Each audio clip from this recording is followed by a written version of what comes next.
勾线控笔练习，这里的话线条它要开始变换了，会有一些什么样的线条呢？把笔清洗一下，笔都干了。文字叙述，这里的话线条就会讲究虚实，有点像刚刚我们正风练习当中的这个提呀，就线条讲究虚，实，提呀，虚实提呀。演示几个，咱们来演示几个。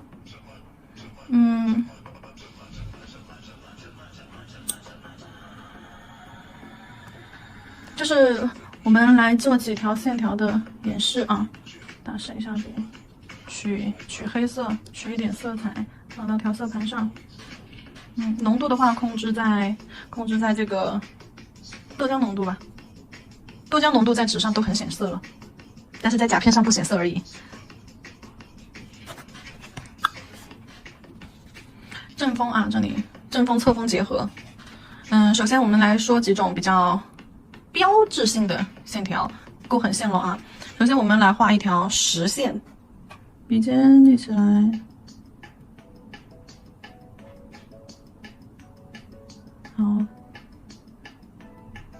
再描一遍，加粗一些啊，这样你们会更看得清楚它的一个变换。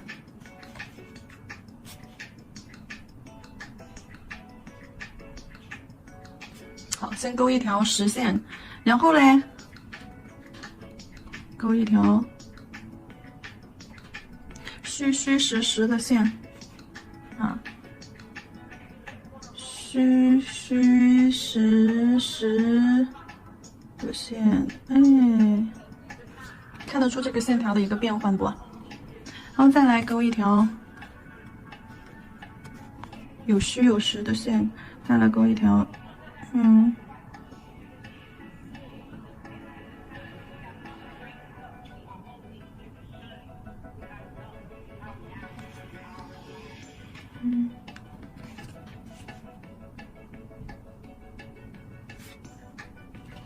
再来勾一条虚实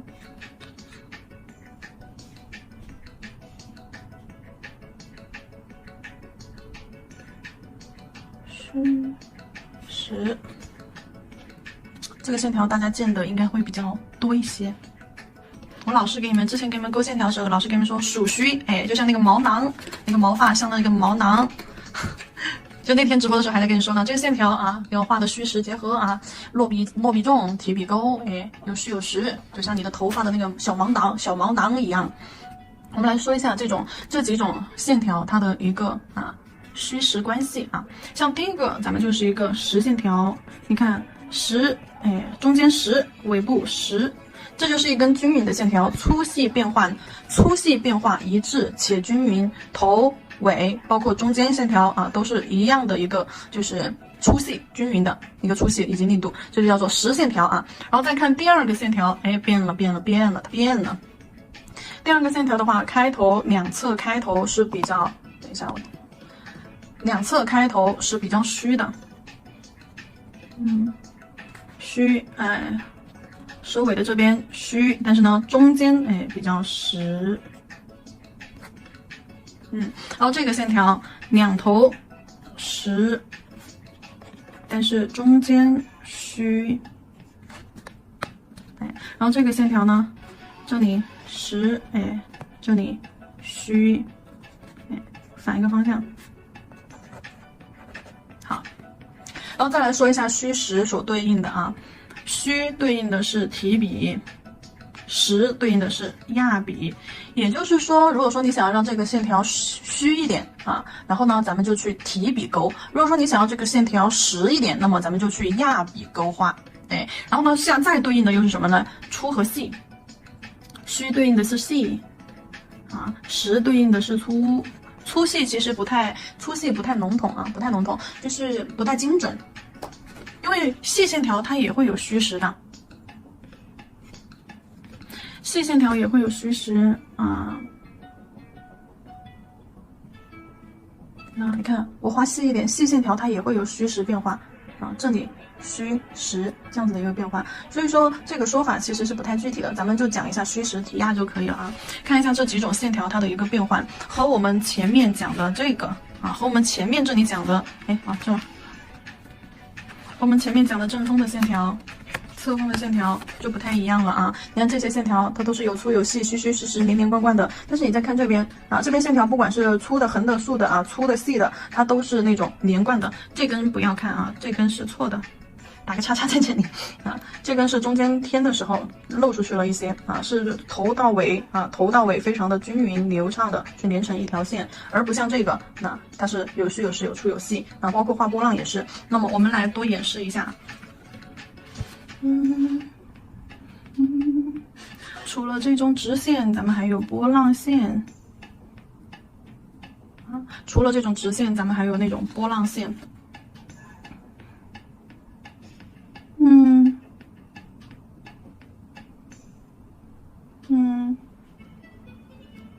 对吧？它也是虚实结合，压提，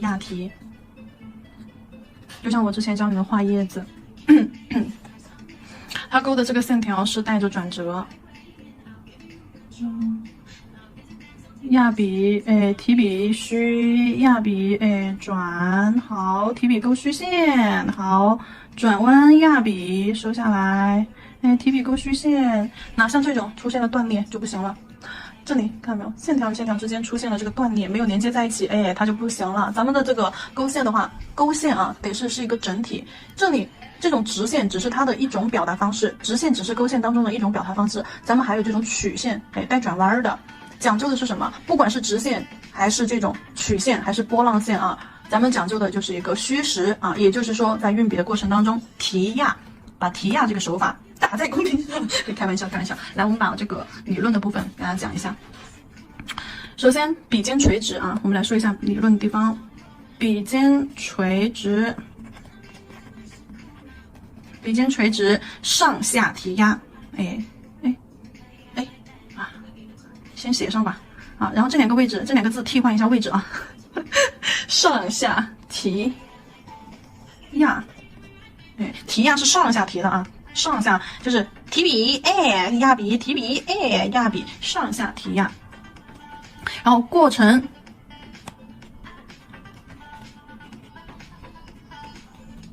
一边提压，一边走笔。啥叫走笔？也就是说行笔啊，走笔行笔，行走的行，一边提啊，一边提压，一边走笔。如果说你没有走笔这个动作，把这句话讲解一下啊。首先，笔尖垂直，这个是都知道对吧？因为这个关于这个勾线，咱们是正风，只有在转弯的时候有可能会结合上侧风。比如说像刚刚这个部分转弯这个部分，咱们就结合上了侧风啊。其他的咱们都是正风侧风这样结合，在做的过程当中啊，自然的这样子去推动笔，自然的由手指头去控制咱们这个笔的一个方向，发力点在手指头，着力点在小指。笔尖垂直上下提压，来，我好害怕破坏队形啊，就在这里吧。笔尖垂直上下提压，提压。如果说没有行笔，没有走笔这个过程，你的提压只会变成一个动作，提压，提压，那你就只能够变成这样子一个动作。如果说加上了走笔呢，好，一边提压一边走笔，一边提压一边走笔，一边提压一边走笔，它就会变成这种有粗有细的这种线条。那么在走的过程当中，我们能这样子瞎走吗？不能，当然不能，学会抢答。我们要慢一点，对，就是不是说压完之后马上就提，压完之后马上就提，对吧？我们不是画这么锋利的，咱们是画这种波浪线。演示一个给大家看，走的过程一边提笔一边压笔，轻轻的提要走，好，一边走一边压，然后一边压一边提一边走，对，这个过程吧，它是联动的，这样子你画出来的这个线条，它才会有灵动感和柔美感，懂不懂？不要去画成这种样子啊！你看这像啥？毫无美感。我录课录疯了，我感觉有点精神状态不太佳。好，认真起来啊！其实这个就很像我们前面正风说的那个波点儿，你看就这个提亚，对不对？提亚，然后呢，我们把它加上了勾线，就像我们画蝴蝶结啊那些啊，蝴蝶结线条，哎，包括勾一些线条的时候，对不对？收过来。对，它的线条就是这样粗细的时候，它才会有灵动感啊！我马上等一下画一个对比的给你看，你就知道啥叫灵动感啊。然后画一点飘带下来，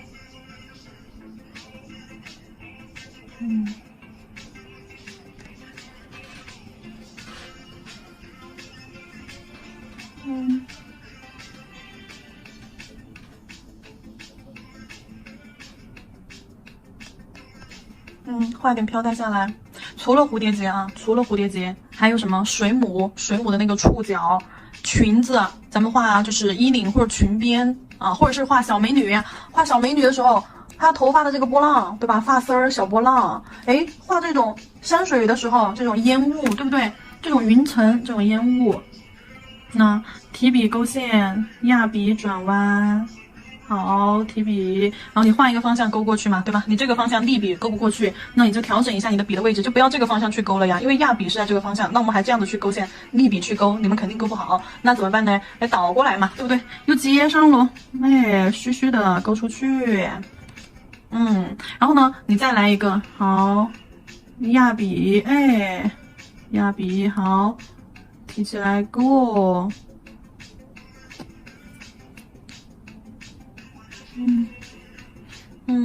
甚至于你画一点烟雾在旁边，好呀，哎，慢慢的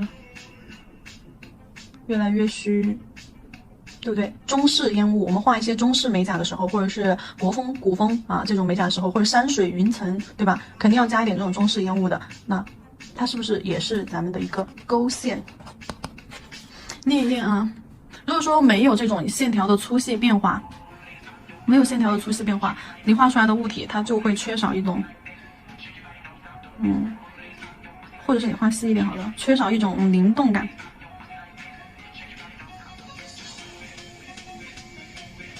啊，哎呀，这个也太丑了，算了，不演示了。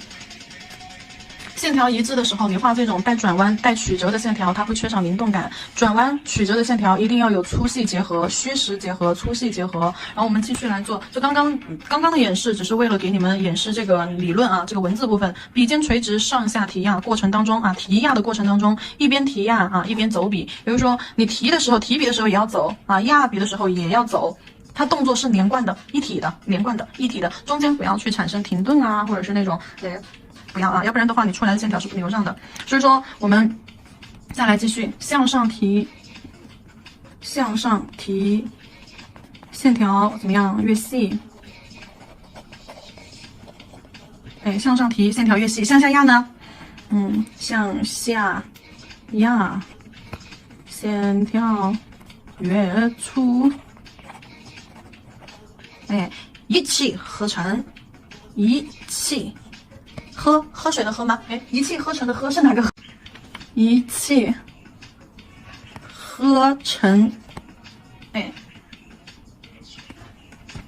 过程连贯啊，过程连贯，好像是这样子的，哎，好像是这样子的哈，过程连贯，管你们呢。一笔啊，咱们尽量做到一笔就画成粗细不同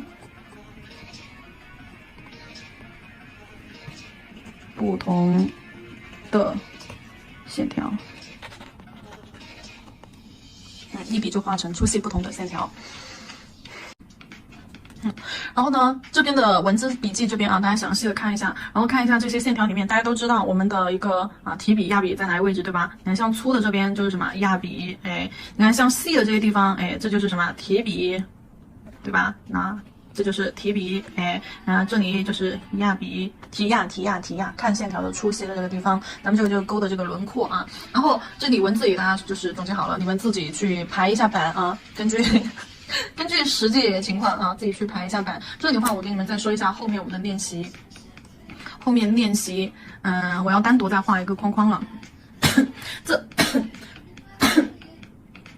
这里的线条的话，更多的是运用在我们的一些结合款式里面啊，就比如说画人物的时候勾头发，或者是画动物的时候它的胡须、它的毛毛啊，或者是它的一个轮廓线，还有就是植物花卉啊这种等等都会用到。而我们正常的一个控笔啊，只是让你们练习一下控笔啊，练控笔，等你做其他彩绘的时候，你才能够画得好线条嘛。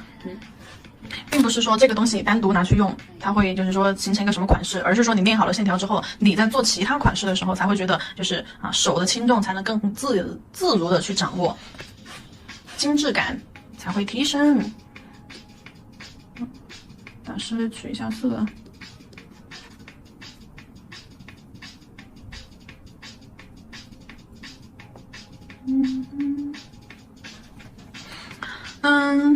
其实我们来说一下要练习的一个内容啊，我等一下在这里给你们演示一个小东西。就比如说挑这里的直线啊，来给大家演示一下。比如说我们在画人物的头发啊，画妹妹头啊这种，比如说妹妹头给它画出来，小刘海儿，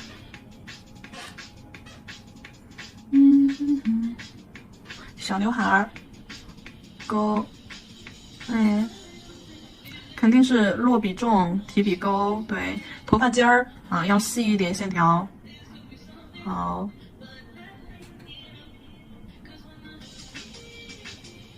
那看到没有，这个线条它是有粗细变化的。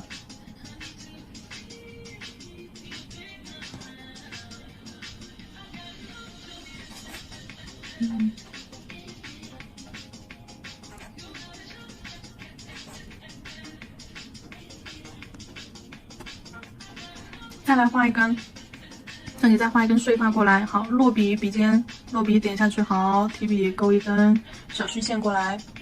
那虽然说这个线条非常的细小啊，但是它也是有一个笔法的过渡，压笔、提笔勾，如果说你要去给它画一些就是其他的发缝，比如这个位置是发缝，线条也是一样，落笔、压笔、提笔勾，勾出去。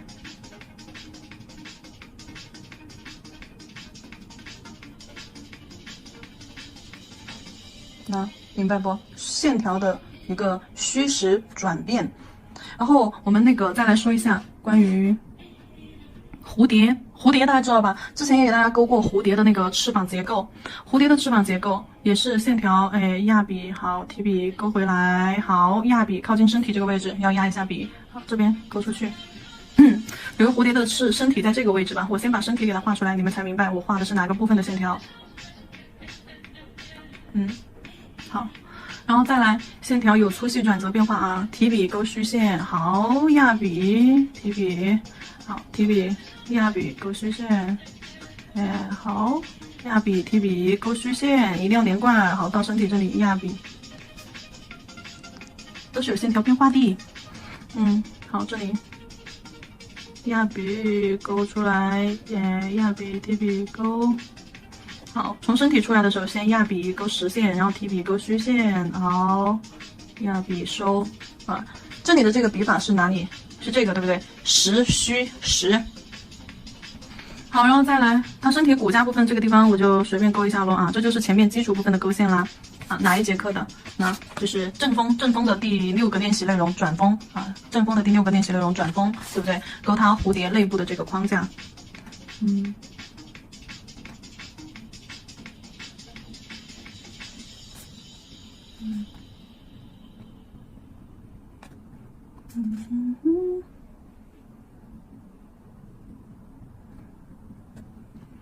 好，框架咱们画好了之后，须子，蝴蝶的须子就是哪一个？这个像鼠须一样，一边虚一边实啊，一边实一边虚，这个。好，落笔就压笔提笔勾，压笔提笔勾，多练习一下哦。这里的一个运笔的过程的话，它是正风啊，我这里写一下，正风运笔，正风运笔啊，然后落笔就压，压笔后匀速，这里很重要哦，压笔后匀速提笔钩，匀速提笔钩，结合这个理论操作给你们看一下。好，就是这个一边实一边虚啊，或者一边虚一边实这个线条，它是压笔后，好，匀速慢慢的提笔钩啊，匀速慢慢的去勾出来。这是因为你这个线条它是有形态、有方向的，要去画蝴蝶的须须。蝴蝶的须须它又是这种 C 弧形状啊，就像有点弧度、弯折的弧度。而且的话，你也知道是要从这个位置啊，然后是要画到它脑袋顶上这个位置，所以说它是有方向、有长短。所以说咱们的一个运笔手法就是什么呢？正风运笔啊，压笔后匀速提笔钩。匀速的话，你更好掌控，你该哪个位置提笔了，你该哪个位置收笔了。所以说线条的一个粗细变化也好，更好掌握一些。如果说你不是匀速呢？不是匀速的话，咱们就是压笔后好提笔快速收笔钩，它出来之后，它就会是一个这样子的状态。而这种的话，其实不太好，就是你不太好精准的去掌控到它的一个形状以及方向。你看，就比如说我们去画胡子啊，小猫胡子，需要又直，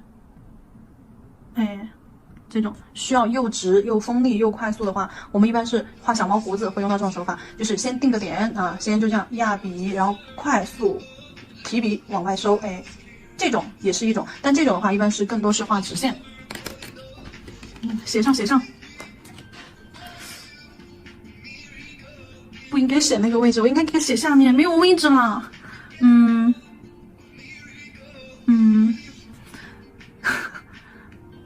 打个箭头，好，然后我再写在这儿，正风运笔啊，正风运笔，然后过程当中，压笔后快速提笔勾出去，快速提笔勾出去。然后这两种的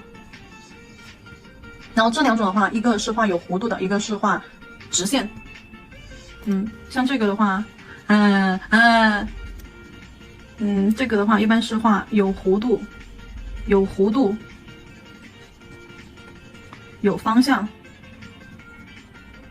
有弧度有方向的时候才会用这个方法，正风运笔压笔后匀速提笔钩啊。然后像这个正风运笔压笔后快速提笔钩出去，这个的话是一般是画那种直线啊，直线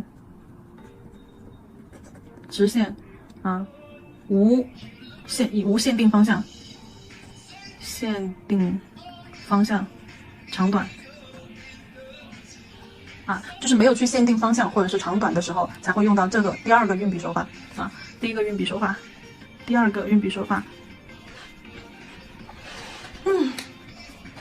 再结合刚刚那个文字啊，因为我怕我笔记做太乱了，你们看不清楚。再结合刚刚的那个文字，就是这种线条的虚实。如果说你想让它均匀或者是流畅啊，或者是有方向有弧度的去画的话，咱们正风不用说了吧啊，就顺着笔毛的方向去勾线条，然后压笔后匀速慢慢的提笔钩。你除了画直线，也可以画弧线，压笔后好匀速提笔钩收，或者是压笔后匀速。好，打笔钩，你想勾哪一种都行，但是一定要匀速。它这种的话就是有限定的长短以及它的一个方向，比如说你大概就知道它要画多长，到哪个地方收，那么你心里就有数，因为你是匀速，你行走的不快，你随时就想收笔就收笔。但是这个第二种笔法就不行啊，第二种笔法的话是压笔后快速提笔钩出去啊，第二笔压笔后快速提笔钩出去。那因为这种的话收笔的速度实在是太快了，你不太好去掌握到线条的一个长短以及它的一个方向，以及哪个界限点，比如这里到这儿才收这儿。对，就是能掌控，但是呢，不太就是说那么好掌控，因为像匀速的话，我只要我要收笔了，好，我收，或者是勾着勾着，哎，我要收笔了，好，我慢慢的收。但是这种的话，我收不住，好，就直接就是画一个色线啊，色线直接就色出来了，就这种。所以说，两种不同的笔法啊，针对的情况、情景以及你当下的那个彩绘的图案啊，根据你当时要用的一个条件去运用这个手法啊。然后说一下勾线的话，这个理论部分，勾线的理论部分就讲解结束。然后我们说一下勾线要练习的内容。好，接下来的话，我们来看一下勾线练习要练习一些什么内容。这里已经给大家标注出来了，自己去画一下小框子啊。虚实虚，实虚实，虚实或者是实虚。波浪。转笔准锋曲折，哎，第8个还没有想好，等一下我们画完了再想啊。看一下我们勾线练习的内容有哪些，哎，结合我们前面已经讲完的一个理论部分，哎，好，水彩笔之后，黑色，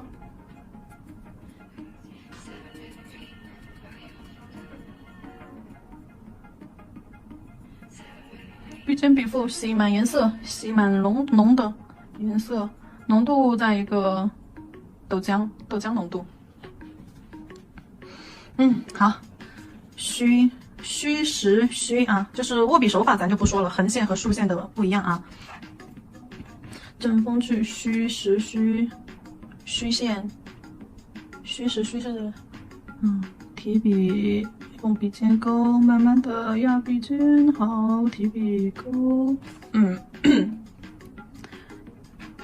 笔尖要立起来啊，因为是正风勾线，咱们笔尖要立起来，和这个前面讲的正风控笔啊是一样的，只不过在正风当中加入了提压轻重虚实。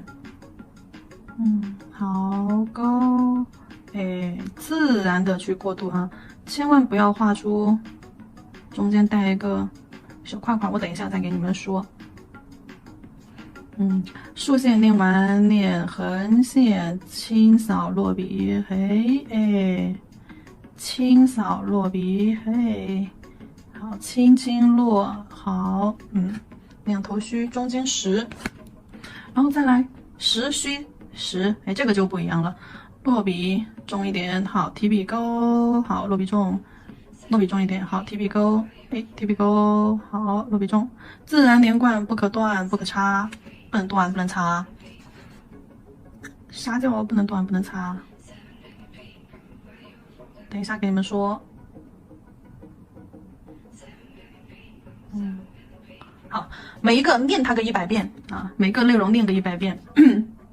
虚实和实虚啊，就这种，一种是匀速前进啊，一种是匀速前进，落笔后啊，提笔匀速前进收，还有一种是落笔后快速提笔勾，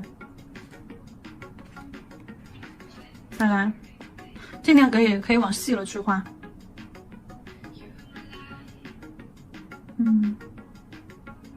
好，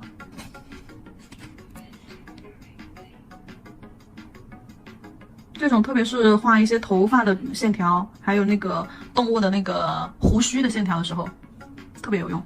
然后说一下这个地方我得加点理论了啊，这个地方不加理论算了，放桌子上吧。这个地方如果说不加理论的话不行啊，不行，要加一下理论了。什么叫做线条连贯啊？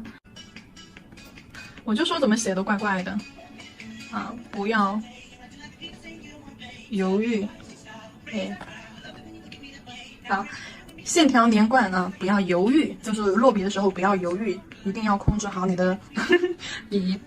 然后连接不流畅也不 OK 啊，连接流畅，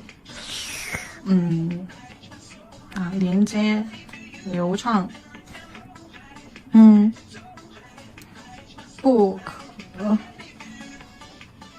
拼凑。好像是这么的啊，不可拼凑啊，或者是蹭线，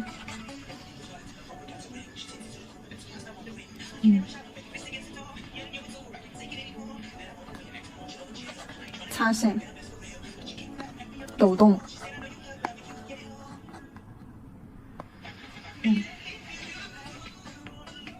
好，不可拼凑蹭线。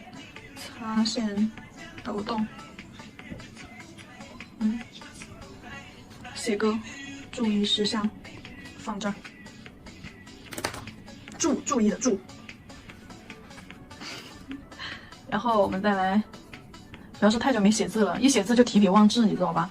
就写着就忘了那个字长什么样子，就怎么写感觉都不对劲。手机用太多了。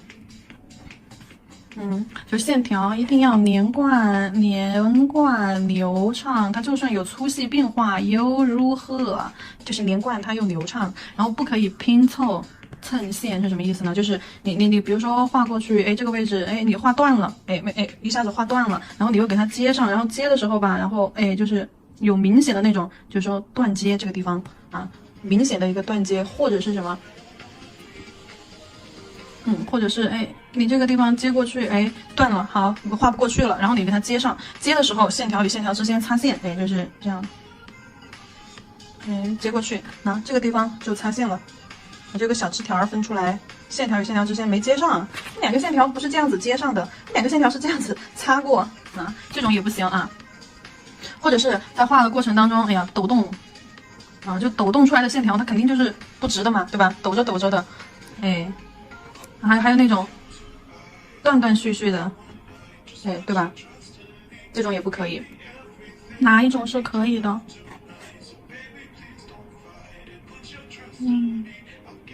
均匀又流畅的这种是可以的。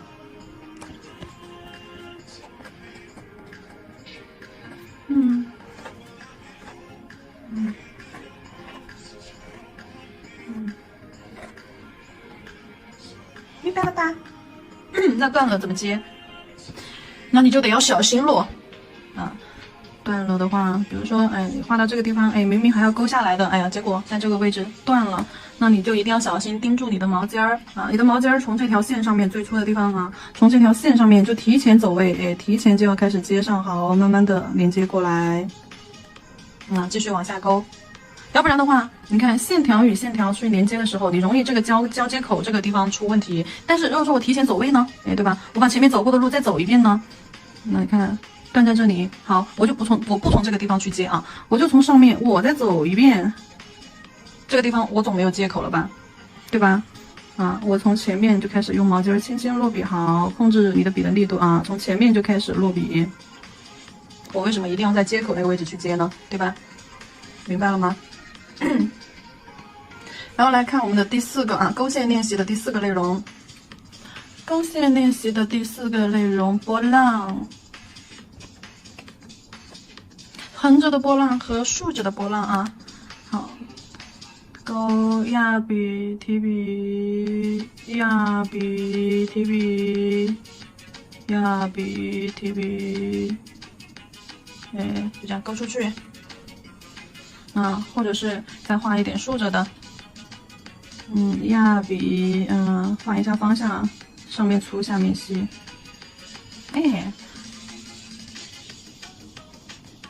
那你看刚刚我是怎么去接上的，看到了吧？我是提前在线条的前面就去接上。波浪除了这种横着的波浪啊，你们还可以再去练一下我前面演示的竖着的波浪，竖着的波浪。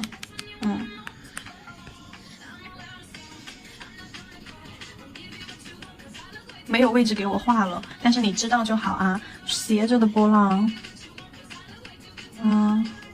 或者是竖着的波浪，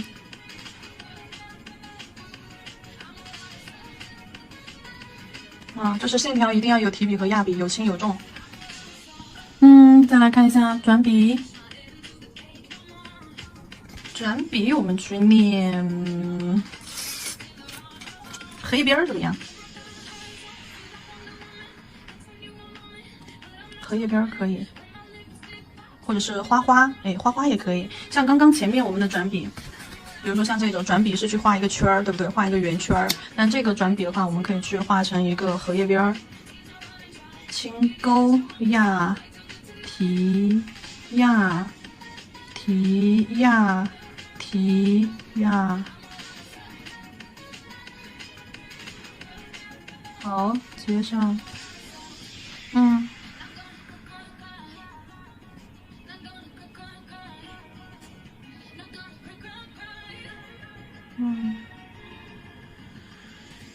还记得上面垫的这排线条不？我们在勾里面莲蓬的这个线条的时候，用到的就是虚实的这种线条啊，有虚有实的线条。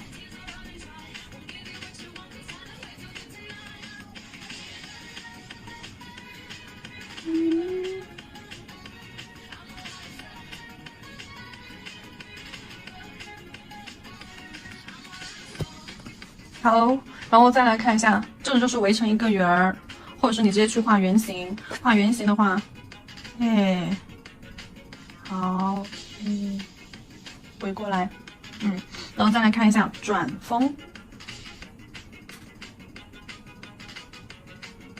用这个我们可以去练荷花或者是烟雾啊，那种中式烟雾也可以，花瓣儿也可以，哎，转折。但这里的话，我们来个啥呢？中式烟雾还是荷花？荷花吧，荷花比较经典，都行。轻轻重重，轻轻，轻轻勾压笔，好，慢慢轻轻收，哎，压笔，就线条的轻重虚实，你在这个转折的过程当中啊，不断的去体味。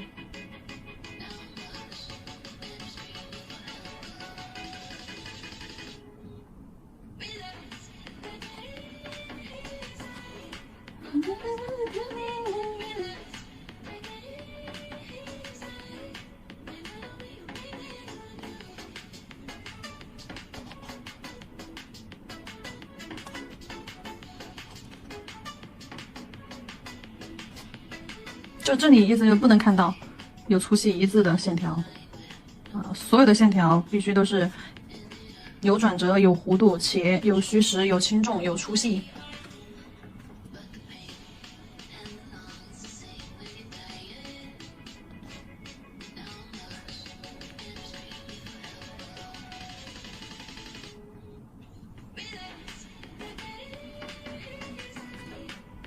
大家看一下曲折，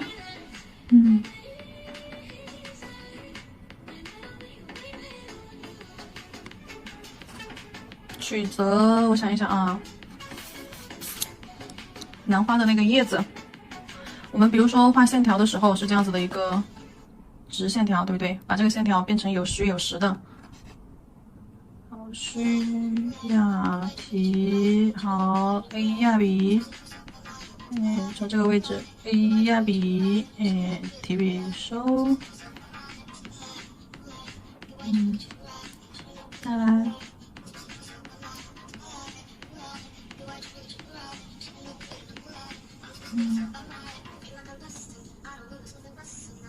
好，压笔勾出去，好，转笔，空间好有限。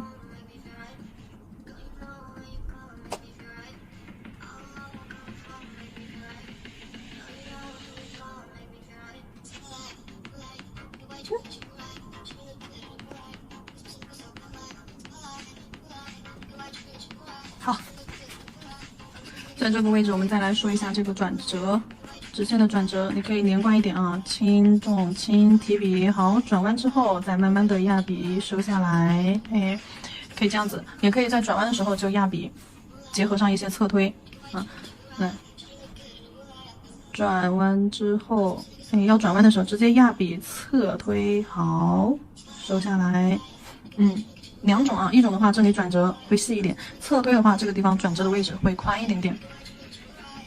再演示一下，这个很适合去画一些，比如说像这个兰花的叶子啊，兰花的叶子，还有那个山峰，中式国风美甲，它那个远处的山峰是不是要勾一些山体的这种轮廓呢？就像这个一样，好。你看，画一点山峰的轮廓，这个就是曲折。然后嘞，第8个给你们想一个啥出来嘞？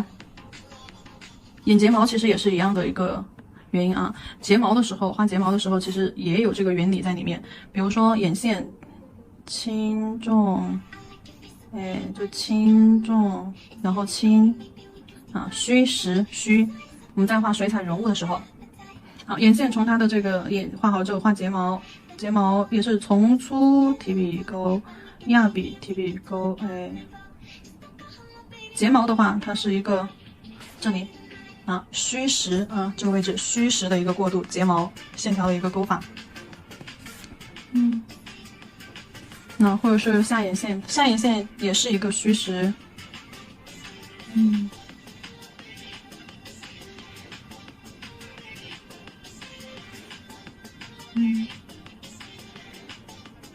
那线条无处不在，眼珠子哎线条转笔哎转笔，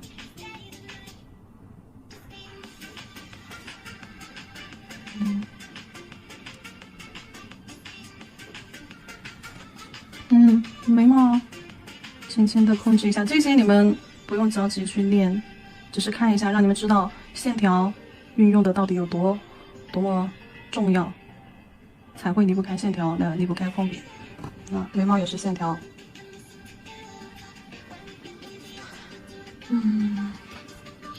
第8个给你们想个什么内容？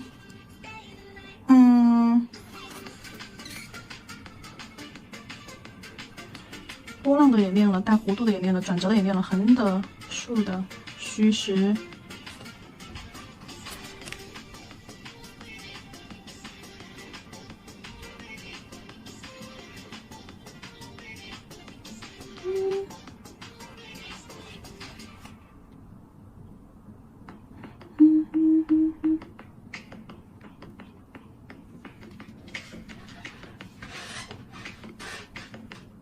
那就给你们加一个那个吧，彼岸花吧。彼岸花的话要去画 S 型啊，像这种复杂的，像这种带形体的叶子呀、花儿呀这些你们不用急着练啊，先练上面一排简单的线条，下面这种形先不用急着练，在学完后面的款式技法那些之后你可以再去接着练。画 S 型，轻重轻，好，画3个轻重轻。好，反向轻重轻，轻重轻，打 C 弧，画 C 弧耳朵轮廓，也可以画 S 型轮廓。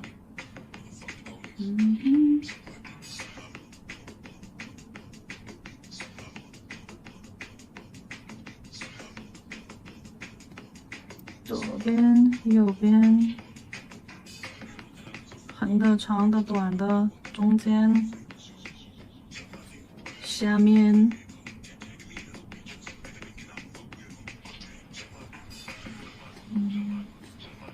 勾一点细线条。这个线条是哪种笔法？对，哪种练习内容？这里虚实虚实线条，对不对？好，有长有短，落笔提笔勾，落笔提笔勾。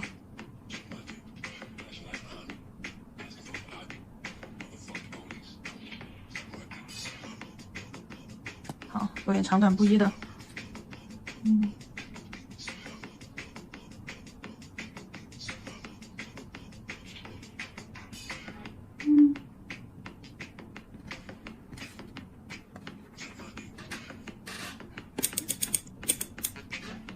好，这里只是去练一个花型，给你们作为参考啊。如果说你们有其他的想练的一些线条型，都可以。下面这种花型不用急着去练，因为这个你们在没有做那个结构拆分之前，可能就是形态掌握起来还有点困难，不急。我们先把上面的练了。这里只是说为了让你们知道线条像这种轮廓的线条，在我们的彩绘当中运用的是非常多的，所以说先练上面的，练简单的直线、竖线、横线、波浪线，练控笔，练手感。控笔和手感，像这种基础的是你天天都要练，每天画2根每一个内容练100个。